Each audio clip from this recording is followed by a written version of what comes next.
हे सांगितलं जातं. ते गेले, पार्टी केली. अरे अर्धा तासात दारू चढती का? पिलं जातं का? माणूस गेल्यावर अर्ध्या तासात मारलाय आणि तुम्ही त्याला वेगळा अँगल देताय. 2 वर्षापासून कुटुंब सांगतंय आमच्याशी काही लोक भांडत होते. त्याच्या घरातला माणूस आहे, क्रूरपणे त्याला मारलंय. त्याच्या घरच्यांनी सांगितलंय की सुशील तेलगोट्याच्या तोंडाच्या जबड्यामध्ये फक्त 17 दात उरले होते. किती क्रूर मारलंय. मी त्या जबड्याचे त्या ठिकाणी एक्सरे बघितले. त्या एक्सरेत सुद्धा जबडा फोडून टाकलेला आहे. अरे किती धक्कादायक आहे, किती अमानवीय आहे की जर ह्या हल्ल्यात तो वाचला एवढा मारून, तर आमचे नाव घेतले नाही पाहिजे म्हणून त्याची जीभ छाटली. एवढी क्रूरता. अरे आमच्या सुशील तेलगोट्याची जीभ छाटली आहे मुख्यमंत्री गृहमंत्री देवेंद्र फडणवीस. 17 दात ठेवल्यात फक्त तोंडात. हा आतंकवादी हल्ला नाही तर काय? हा आतंकवादी हल्ला आहे. आणि दिंड काढली म्हणून खोटं सांगता. कुठं व्हिडिओ दिंडचा? अरे फोडा. तो कोण गुल्लू ठाकूर आहे त्याचे पाय फोडा, नरग्या फोडा आणि दिंड काढा, एन्काउंटर करा. असल्या हरामखोरांचा जो आमच्या समाज बांधवाला असा हळहळ करून मारतो. किती भीषण अवस्था आहे. दलितांचं लेकरू मारलंय आणि झालं. त्या ठिकाणी एक पोलीस धावून येतोय, त्याची गॉगल घालून बोलतोय. पीआयला मी सांगितलंय हा कोण कोळापे जो आमच्या आया बहिणीच्या अंगावाला होता, 24 तासाच्या आत त्याचं निलंबन झालं पाहिजे, अन्यथा या ठिकाणी परिणाम वाईट झाल्याशिवाय राहणार नाही. हा इशारा सुद्धा आम्ही दिलाय. सोडणार नाहीत आम्ही. अरे माझं लेकरू मारलंय आणि जर ते जात असतील न्याय मागायला तर तुम्ही धावून जाताय. सोपं आहे. अरे फोटो मध्ये बघितलं आमचा सुशील, फोटो. आर्मीचं प्रशिक्षण घेतलंय, 10 वर्ष झालं लढतोय. 10 लोकांना सुद्धा ऐकू शकत नाही. 2 आणि 3 लोकांचं काम नाही. आणि हे म्हणतात 1 जणांनीच मारलंय. 1 जण मारू शकतो आर्मीला? जोरात बोला, मारू शकतो का? 1 जणाचं काम आहे का? कुणाची दिशाभूल करताय एसपी, इथली पोलीस यंत्रणा? हे 10-15 लोकांशिवाय काम झालेलं नाही.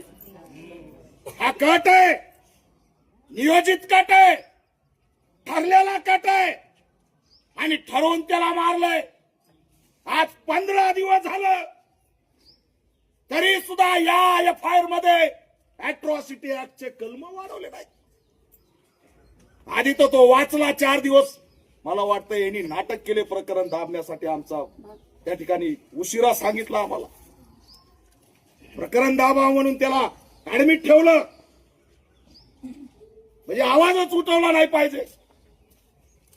आज तुम्ही म्हणताय की 1 जणांनी मारलं, 1 जणाचं काम नाही. याच्या 10-15 लोकांनी त्याच्यावर हल्ला केलाय, सामूहिक हल्ला केलाय, क्रूर हल्ला केलाय आणि एकालाच अटक करायचं होतं म्हणून तोच आरोपी येऊन पीडित कुटुंबाला म्हणतो की तुमचा पोरगा तिकडे स्मशानभूमीकडे पडलाय. हे नाटक कळत नाही. आम्हाला पुरावे नसतात. आणि ते पोलीस म्हणतात तुम्ही पुरावे आणा. आणि मग तुम्ही कशाला आहेत? सांगायचं का तुम्हाला तुम्ही कशाला आहेत? आम्हाला सांगायला वेळ लागणार नाही. तुम्हाला जर वाटत असेल की इथं कुणी बंड करणार नाही तर या गैरसमजामध्ये राहू नका. एकदा का बंड करून उठलो तर राज्यभर सुशील तेलगोट्याचा आंदोलनाचा या ठिकाणी मार्ग आम्ही आजपासून सुरू केलेला आहे. आरोपीला फाशी होत नाही तोपर्यंत आम्ही थांबणार नाहीत. ही लढाई आज या ठिकाणी घोषित झाली. आज वाटायला पाहिजे खासदार कोण आहे तो? अनुप धोत्रे. अरे कुठे आहे अनुप धोत्रे? खासदार झालाय आणि जवान मारलाय तरी घरी येत नाही. पालकमंत्री आकाश पुंडकर खामगावला लाभ आहे का? दलितांच्या घरी यायची लाज वाटते का? आकाश पुंडकर, अनुप धोत्रे, ही मानवता आहे आणि काहीच घोषणा नाही. माणूस मेलाय, जा अंत्यविधी करा. अरे साधा माणूस नाही तो, शहीद सुशील तेलगोटे या देशाचा जवान आहे, आमचा भीम सैनिक आहे. तुम्ही तडफडून मारलाय. साधा माणूस नाही तुम्ही, साधा माणूस म्हणून केस रपादपा करताय. कोण देणार त्या मुलीला नोकरी? कोण देणार तिचा आर्मीचा असलेला सगळा मोबदला? कुणीच नाही. काही लेटर नाही, कुणी येत नाही.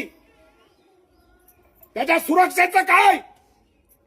उद्या तिथं आर्मी, त्याचा आर्मीचं त्या ठिकाणी ड्युटी करायला गेलाय, तिथं सुरक्षित आहे तो. पण आर्मी घरी आल्यावर मारला गेला तर कोण जबाबदार आहे? आज एक सुशील तेलगोटे, उद्या दुसऱ्या गावात आणखी एक सुशील तेलगोटे होईल. त्याला तिथं तर मारू शकत नाहीत, पण गावात आल्यावर मारल्यावर हे आतंकवादी कसे तुम्ही उडवणार आहेत? कोण सुरक्षा देणार?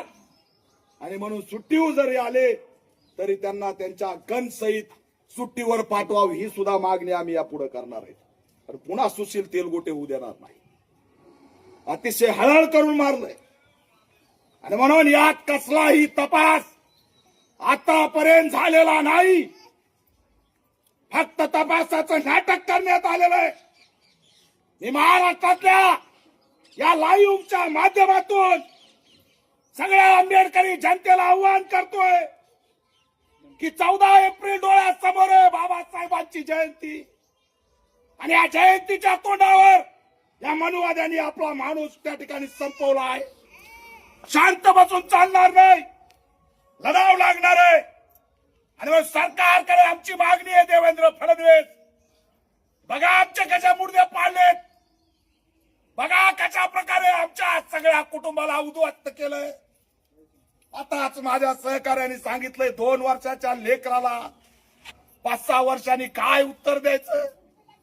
आईचे रडू रडू हाल झालेत, बापाला काहीच सुचत नाही, आयुष्यभर मजुरीमध्ये गेलं.